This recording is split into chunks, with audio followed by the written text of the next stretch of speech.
kapulan ni Juan kay tamad gud. Juan tamad. Mihigda ilalom sa landong sa bayabas. Nakita niya ang bayabas nga hinog. Huwag yun niya katkata. Kay tapulan lagi. Huwag yun niya kuhita. Kay tapulan lagi. Nihigda siya ilalom sa maong bayabas. Nagpatungod sa maong hinog nga bayabas. O nagnganga siya yang gibukay nga baba. Kay nagulat ang bayabas mahulog. That is Juan tamad. Walay involvement, naghulat lang. Wala.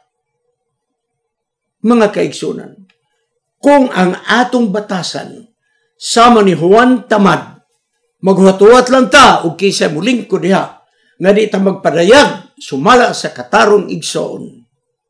Nan ang dautan nga nagdumala, magapadayon igsoon. Di yun na mapulihan, mga kaigsunan. Ingon nga kita, mga Kristohanon, wala ako mag-awhag kaninyo nga mo apil kita sa kagubot sa kalibutan. No. Dili ko nag-advocate sa bloody revolution. Akong balikon. Wala ko mag-advocate sa bloody revolution. Dili. Dili ta mag-apil-apil anang away mga kaigso. Dili. Apan ako, igsoon, personally di na ako dado ng akong simbahan. No. Kay ang tao, kinahanglan, na siya, political na tingog. Ang atong simbahan, kay separado man ang estado ug simbahan, ang atong simbahan, apolitical. Why pakialam sa politika. As a church, para sa an individual, na atay mga advocacy. So, ang akong advocacy, mga kaigso, personal lang na ako.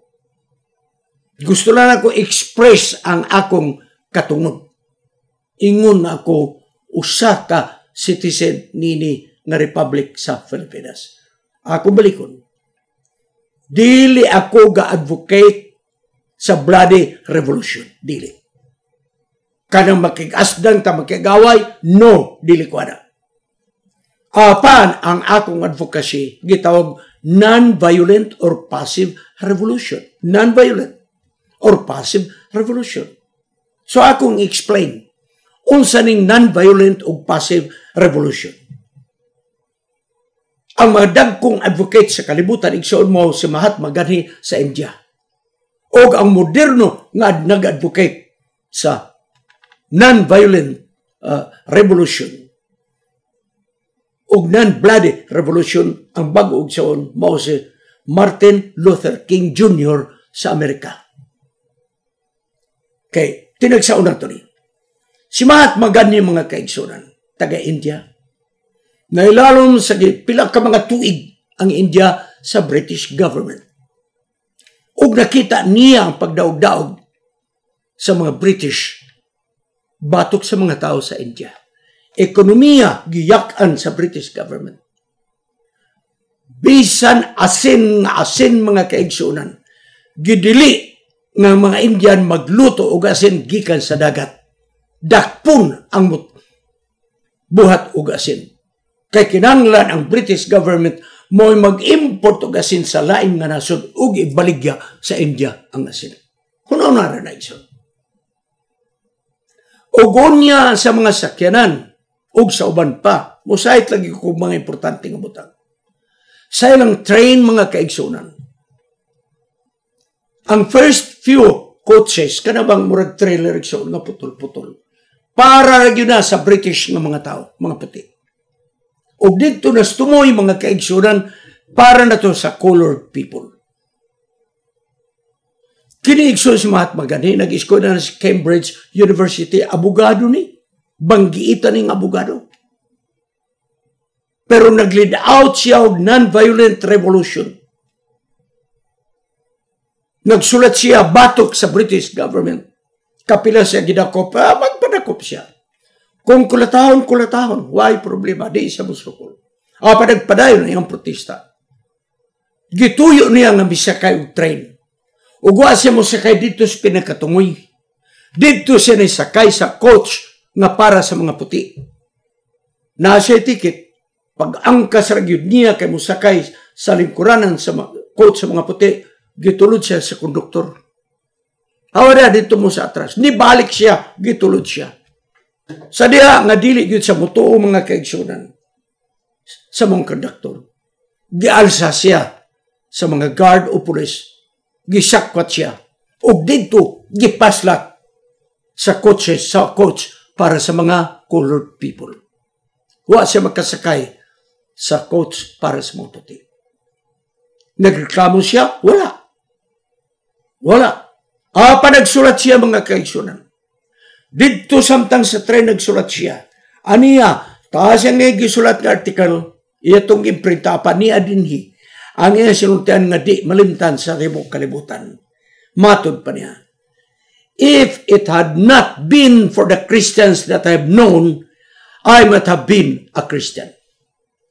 Kung dili patungod sa mga Kristiyano ng akong gikaila, ako nahimo na unta akong Kristohanon.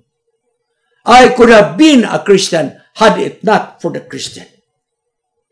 Nga naman, kadtong mga British nga mga tao igsoon, nga nagtulod kaniya pagawas sa lingkuranan sa mga puti, o kadtong nagsakwat kaniya, nga gibutang siya didto sa tumoy para sa lingkuranan sa mga colored people, mga Christian kato. They were Protestants, mga kaigsunan. Mahatma Gandhi is not a Protestant. Hindu siya.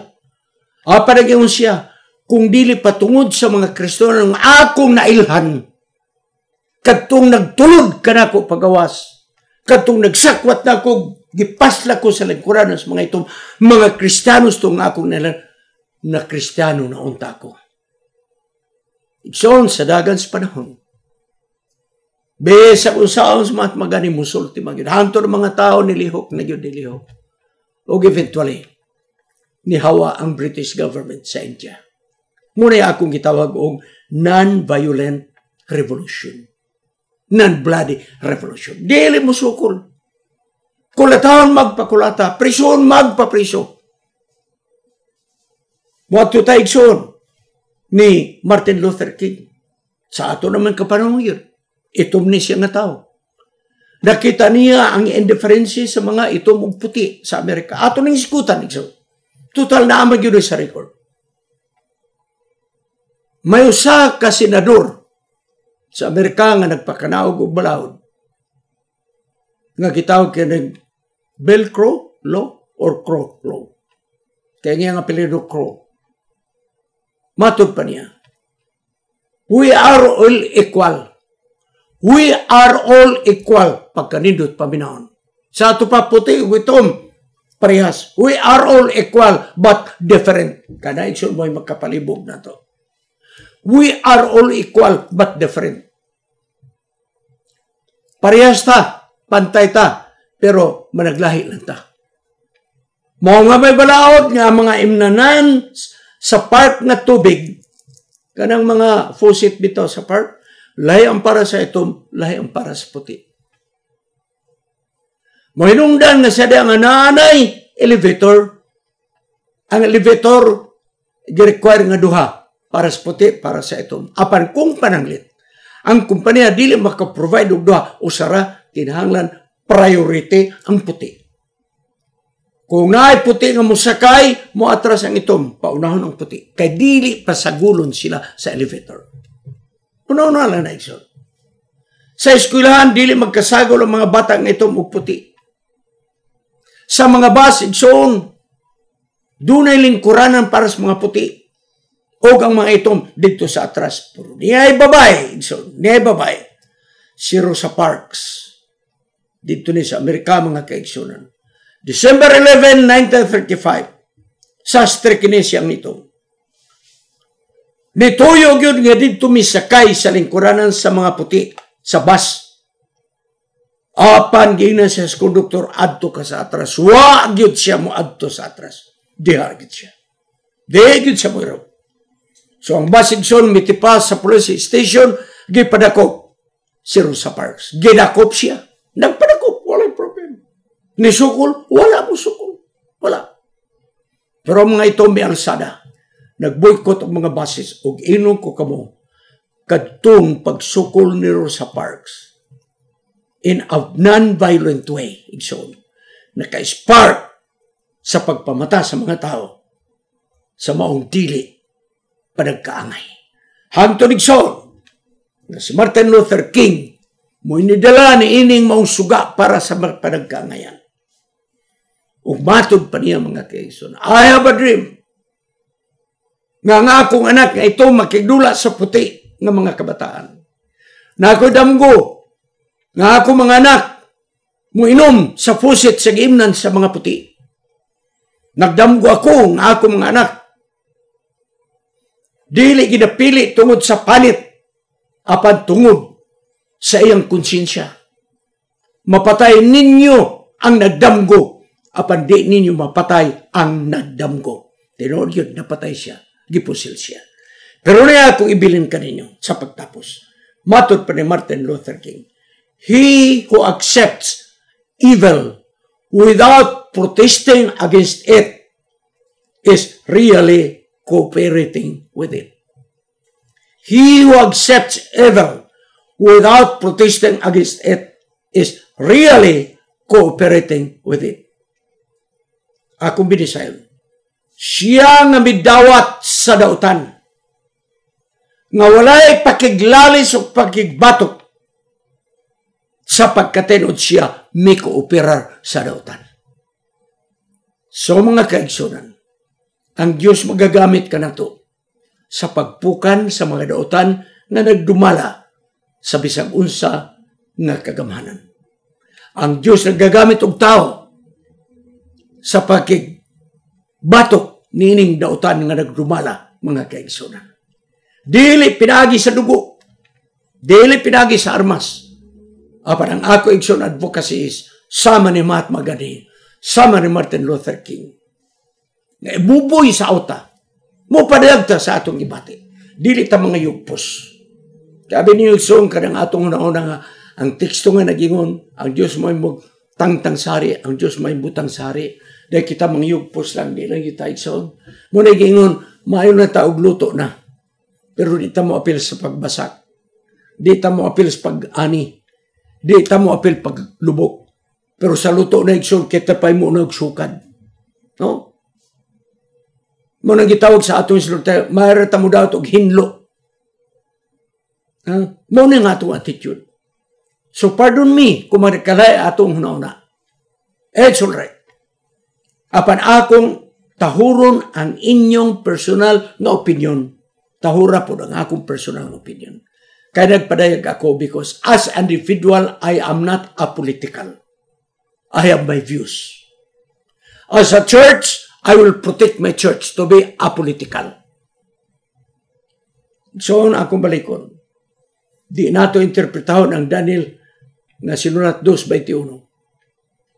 Ang Diyos mo yung magbutang kukari, ang Diyos po minutang tangsari, kita igso mga yugpos lang. Maayo ra kita di mo dawat og limpyo.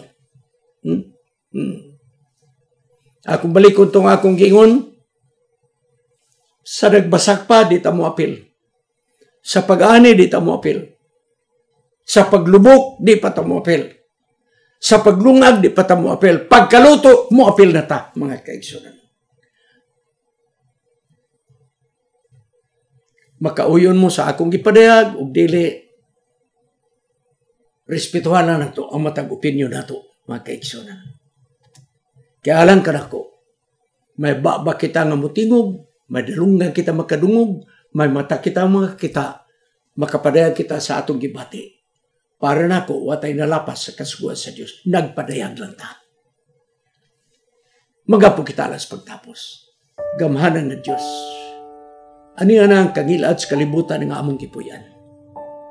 Kung asa kami dapit imong mga katawhan nga makapartisipar alang sa karambuan sa susidad nga among gipuyan, gamita kami Diyos.